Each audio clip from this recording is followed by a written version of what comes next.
Chegou o momento de a gente fazer o resumo, um mapa mental CPA 20, módulo 2, e a gente vai ficar mais grudadinho nesses temas do que o arroz que só você sabe fazer.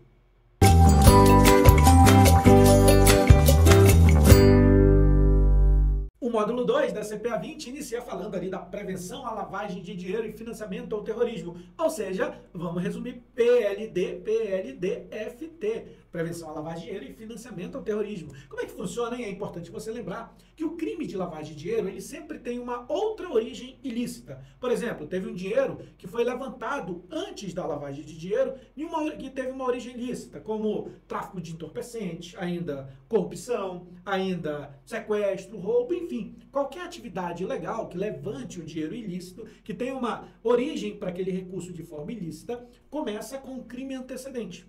Posterior a isso, o criminoso vai tentar pegar esse dinheiro, inserir, colocar no mercado financeiro, e aí a gente verifica as fases do crime de lavagem de dinheiro, que são essas. Quanto à lavagem de dinheiro, as suas fases: colocação, ocultação e integração. É necessário você entender a ordem delas e também você entender como funciona cada uma delas, né? Vamos lá, vamos colocar aqui para você lembrar. Colocação é a fase do crime de lavagem de dinheiro onde o criminoso ele vai tentar colocar, inserir o recurso na economia. Ele pode tentar inserir de várias formas, né? Comprando obras de arte, por exemplo, comprando ali alguns produtos bancários, fazendo simplesmente depósitos, fazendo o dinheiro passar pelo guichê de caixa. Ele pode tentar colocar o dinheiro também adquirindo, por exemplo, joias, metais preciosos. Existem diversas formas em que o criminoso vai tentar colocar o dinheiro ilícito no sistema financeiro. Depois dessa fase, vem a fase de ocultação, que é quando o criminoso ele tenta ocultar, fazendo o máximo de transferência possível, por exemplo, para dificultar o rastreamento contábil do recurso. E, por fim, tem a fase de integração. A fase de integração é quando o dinheiro retorna para a economia com uma aparência de limpo. Aí, então, preciso memorizar? Precisa a sequência e o que representa cada uma das fases. Lembrando que colocação é a fase mais crítica entre as três fases, porque ela está mais próxima ali do crime que deu origem a esse recurso, não é não? E quer lembrar disso? Lembra do COI, né? O Comitê Olímpico Internacional. O Comitê Olímpico Internacional me faz lembrar das fases do crime de lavagem de dinheiro. Colocação, ocultação, integração. COI, colocação, ocultação, integração. Ah, ficou fácil. Que mais? Caso o criminoso seja capturado, pego e condenado em lavagem de dinheiro, qual é a penalidade para este, hein? A penalidade para esse criminoso é de 3 a 10 anos de prisão, mais multa. Olha, não é uma coisa ou outra. É 3 a 10 anos de cadeia, ó, hashtag cadeia, mais a multa, tá bom? De reclusão e multa. E essa penalidade, ela pode ser aumentada, sim, ela pode ser majorada em caso de organização criminosa, ativos virtuais ou reincidência. Ela pode ser majorada em até 2/3, mas ela também pode ser diminuída. No caso, ela pode ser diminuída no caso de delação premiada, né? Contribuir ali com a justiça para capturar os demais criminosos que também estão fazendo lavagem de dinheiro. Mas nessa situação, muita atenção. Penalidade 3 a 10 anos de prisão mais multa, podendo ser aumentada em 2/3 ou diminuída em 2/3. Ok, ficou fácil. Mas quando a gente fala de lavagem de dinheiro, a gente tem que falar do COAF. O COAF ele é o órgão central na prevenção e no combate à lavagem de dinheiro. O próprio COAF se identifica como uma UIF, uma unidade de inteligência financeira. Afinal de contas, o que o COAF faz? Ele recebe as denúncias, ele investiga, né? Ele examina as denúncias, na verdade, ele examina as situações, identifica os suspeitos, produz relatórios de inteligência e destina cada uma das situações para os órgãos competentes. E os órgãos competentes é que dão prosseguimento a isso. Mas o COAF, ele faz relatórios de inteligência, tá? Ele é a unidade central na prevenção e combate à lavagem de dinheiro. Ele recebe e examina, além de identificar os suspeitos. Ele também pode aplicar penas administrativas, como multas, por exemplo. Tá, o COAF, ele exige que seja reportado a ele em até um dia útil. Na verdade, o COAF diz assim, ó, reporte a mim de forma urgente, no prazo máximo de um dia útil. O quê? Movimentações em espécie superior a 50 mil reais. Qualquer movimentação, seja, por exemplo, um saque, seja, por exemplo, um depósito. Se for superior a 50 mil reais, é em espécie, é superior a 50 mil, comunica ao COAF de forma urgente. Tem prazo para isso? No máximo, dê mais um, tá bom? Um dia útil. Além disso, qualquer movimentação suspeita, de qualquer valor, isso é suspeito? Isso aí parece suspeito, comunica ao COAF independente do valor, tá bom? Ok, que mais? Algumas empresas, elas são obrigadas, por lei, a ajudar a combater o crime de lavagem de dinheiro. Não só ajudar a combater, mas ajudar a prevenir o crime de lavagem de dinheiro. Que empresas são essas? Vão facilitar, porque são muitas. Eu vou dizer assim, ó, aquelas empresas que atuam no sistema financeiro, essas são obrigadas por lei. Como? Bancos, por exemplo, são obrigados por lei a ajudar a combater e a prevenir lavagem de dinheiro. Cooperativas de crédito, corretores e distribuidores, seguradoras, bolsa de valores, administradores e gestores de fundo, olha só, todo mundo que atua ali no sistema financeiro precisa ajudar a combater o crime de lavagem de dinheiro. Mas é só isso, pessoal? Não, tem mais, tem mais. Então mostra, olha só, as demais. Isso aqui pode ser tanto pessoa física quanto jurídica, tá? Quem compra e vende joias e metais preciosos é obrigado por lei a ajudar a combater e a prevenir o crime de lavagem de dinheiro. Quem compra e vende artigos e bens de luxo, quem compra e vende, ou ainda quem negocia, né, objetos de arte, ó.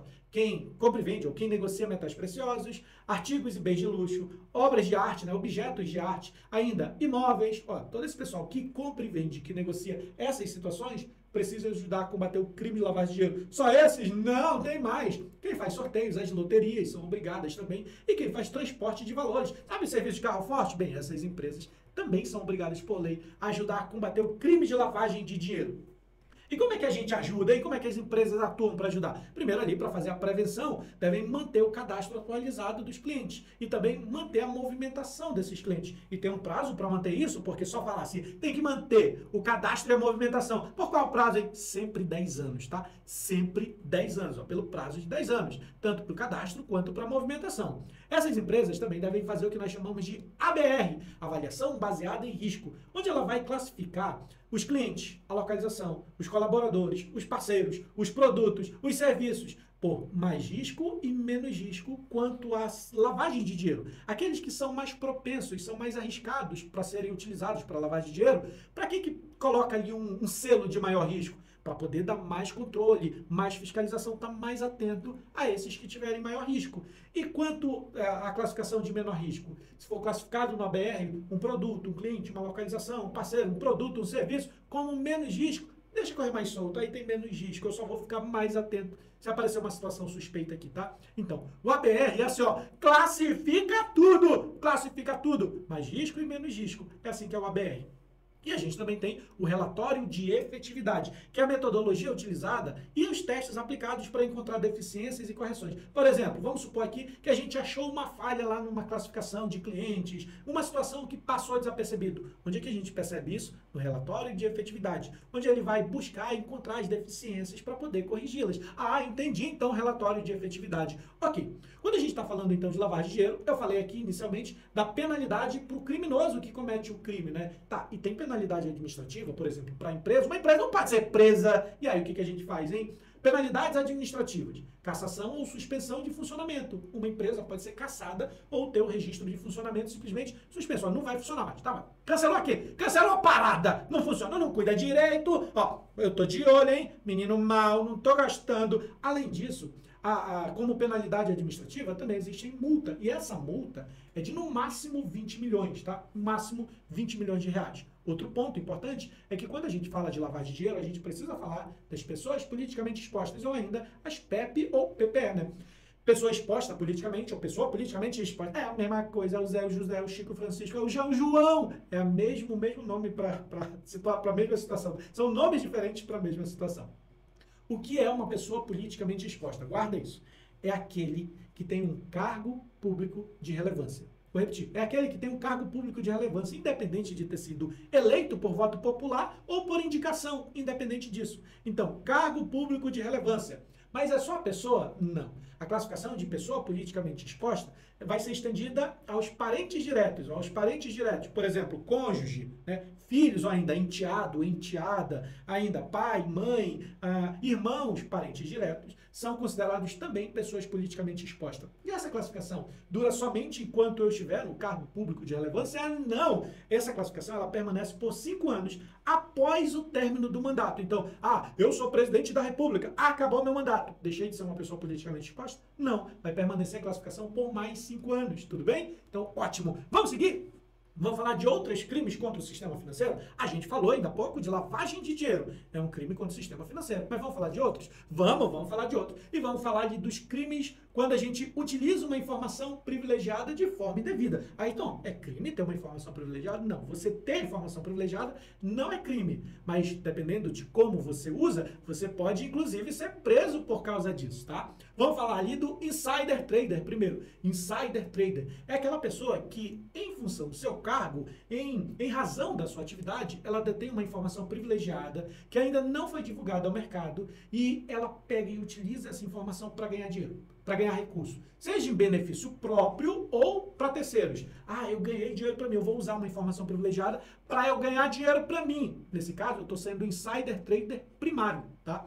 Ah, eu peguei uma informação privilegiada que eu tenho acesso, não quero usar para mim, vou fofocar para alguém, ó, fofoqueiro ganancioso, vou contar para alguém. Esse alguém vai utilizar a informação e ganha dinheiro. Nesse caso, esse que utilizou a informação, depois de ouvir a fofoca, é o insider trader secundário. Qual é a penalidade para quem comete o crime de insider trader?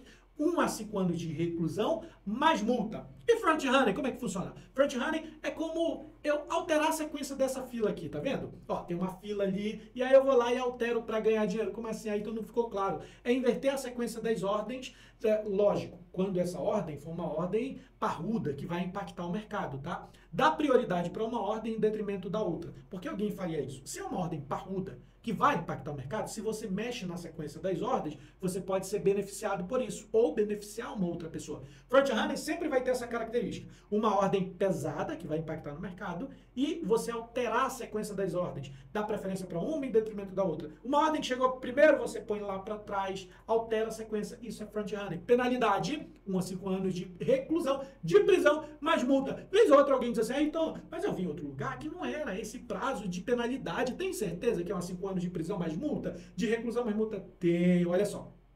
A Lei 10.303 e a Lei 6385, lá no artigo 27D, fala sobre esses crimes de informação. E ela traz a penalidade 1 a 5 anos de reclusão e multa para os dois casos. Então, sim, é isso aí, tá? Pode confiar no titio. Ai, tô falando. A gente tá tão grudadinho quanto aquele teu arroz, não falei? Vejamos. Outro crime contra o sistema financeiro, manipulação de preços. Quando a gente fala de manipulação de preço ou manipulação de mercado, a gente só pode estar falando de 3 situações. Primeiro, spoofing, layering ou manipulação de benchmark. Mais uma vez, spoofing, layering e manipulação de benchmark. O spoofing é quando eu utilizo uma ordem falsa para manipular o mercado. Inclusive, eu digo lá na aula para você pensar nisso aqui, ó. Opa, botei um cifrão ali, não faz problema não. Spoofing, se escreve assim, ó, como eu acabei de escrever aqui.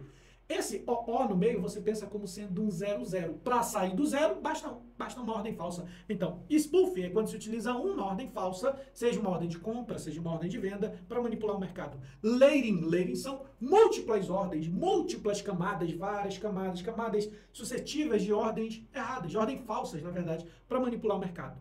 E manipulação de benchmark é quando você atua para manipular um índice de referência. Ah, eu estou atuando para manipular o Ibovespa, o IBRX. Bem, se você atua para manipular um índice de referência, também é manipulação de benchmark, também é uma manipulação de preços ou mercados. Qual a penalidade para quem comete qualquer um desses crimes? 1 a 8 anos de cadeia de reclusão mais multa. Que mais? A gente também tem como crime contra o sistema financeiro o exercício irregular da profissão. Como é isso, hein? É atuar sem a devida certificação. Tem algumas situações no sistema financeiro que não podem ser motivo de atuação do profissional se ele não tiver certificação. Como, por exemplo, algumas delas.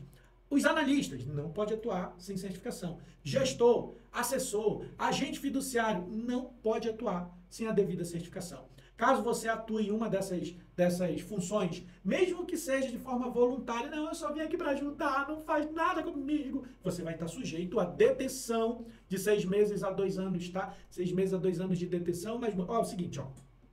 Detenção não é a cadeia, tá? Não é o regime semiaberto. A detenção, ele não aceita ali o regime fechado no início da pena. Já pensou? Você chega, por exemplo, num consultório e diz, ô doutor, ô doutora, eu vim aqui me consultar, tô com esse problema, aquele problema, e a senhora pode me atender? A doutora diz, lógico que eu vou lhe atender, afinal de contas, eu sou formado aqui em medicina de tanto assistir Grey's Anatomy.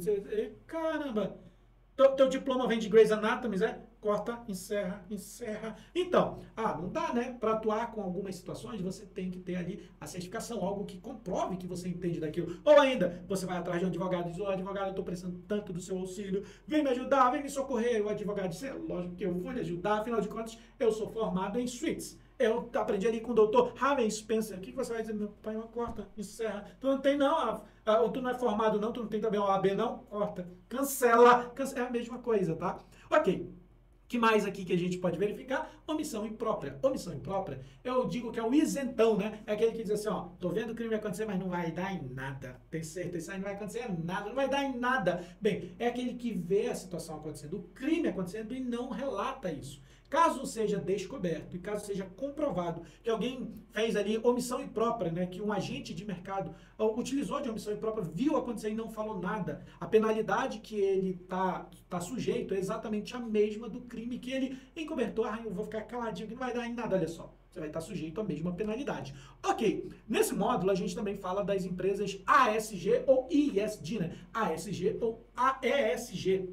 Ambiental, social e governança, né? Ambiental, social e governança. E o ESG é justamente a mesma sigla, só que em inglês. E aqui a gente fala de 2 relatórios. O PR-SAC, que é o relatório que traz os procedimentos, e do GR-SAC, que é o relatório que traz tanto a gestão quanto faz a divulgação dos riscos sociais, ambientais e climáticos. Ok, vamos seguir. A gente fala também, nesse módulo, do API. API, análise do perfil do investidor. Para que a gente analisa o perfil do investidor, hein? Para poder traçar um perfil para ele, se ele é conservador, se é moderado, se é arrojado, e dessa forma a gente fazer a adequação, a oferta certa de produtos de investimento que cabem para aquele perfil. Para isso nós chamamos de suitability, adequação. Então a API nada mais é do que um formulário de entrevista, que você vai traçar o perfil do investidor. E depois de traçar esse perfil, você faz o suitability, a adequação, tá bom? E aí você lembra o seguinte, ó, API você lembra de agora pode indicar. API agora pode indicar. Sabe por quê? Porque o profissional só pode fazer indicação de produtos de investimento depois que o investidor, o cliente, tiver feito a API. E aí você sabe o perfil e você oferta produtos de acordo com a API. Então lembra, API agora você pode indicar, agora pode indicar profissional, tá bom? Que mais? O API, ele tem ali alguns pilares de sustentação, né? Que são os objetivos do investidor, que são conhecimento de mercado e a situação financeira do investidor. Esse aqui são os 3 pilares do API, tá bom? Todo API vai ter questões que remetem a esses pilares. E mais um detalhe, ele deve ser atualizado em no máximo 24 meses. Esse é o prazo máximo para a atualização do API. A gente estuda também finanças pessoais. A gente fala lá de orçamento pessoal, que entrada e saída de dinheiro no mês, né?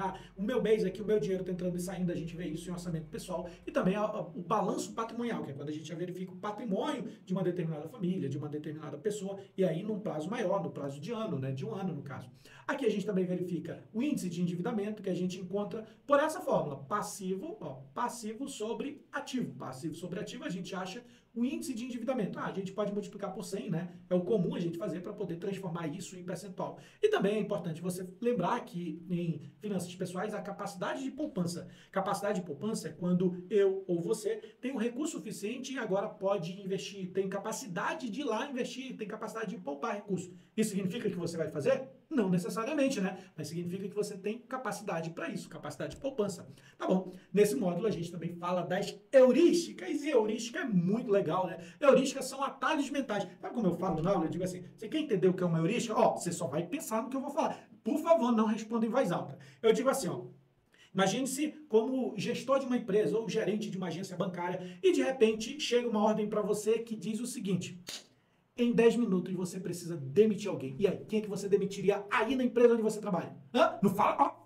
não fala nada, só pensa. Bem, como é que você chegou nessa decisão, hein? Pensou em alguém? Pensou? Ah, pensou, foi como é que tu chegou nessa decisão? Um atalho mental. Algo que te levou a tomar uma decisão assim, ó, de urgência. Isso é uma heurística, é um atalho mental. Não significa que é errado e nem que é certo. Simplesmente é um atalho mental, que muitas vezes vai fazer você tomar uma decisão acertada, mas que muitas vezes vai fazer você tomar uma decisão errada.